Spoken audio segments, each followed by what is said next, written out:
کہیں بہت داور آسمان کے پار بادلوں میں چھپا ایک جادوئی محل تھا جہاں ایک ننھی سی پری رہتی تھی جس کا نام تھا مدینہ۔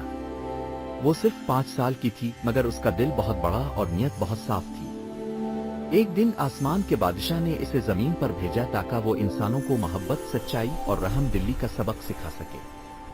جب مدینہ زمین پر آئی تو ایک خوبصورت گاؤں میں آ کر جہاں وہ بچوں کے ساتھ کھیلنے لگی، درختوں کو پانی دیتی، پرندوں کو دانہ ڈالتی اور سب کے چہروں پر مسکراہٹیں بکھیرتی۔ پھر ایک دن اس نے ایک عادت سے بچے کو دیکھا جو تنہا بیٹھا تھا، اس کا نام علی تھا۔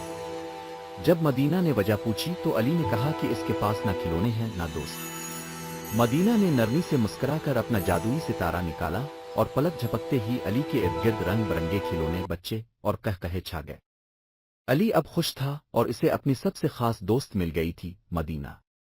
مگر وقت گزرتا گیا اور مدینہ کو واپس جانا تھا۔ جب وہ جانے لگی تو بچے اس سے لپٹ گئے اور کہا، مت جاؤ۔ مدینہ نے نرمی سے کہا، میں تمہارے دلوں میں ہمیشہ رہوں گی۔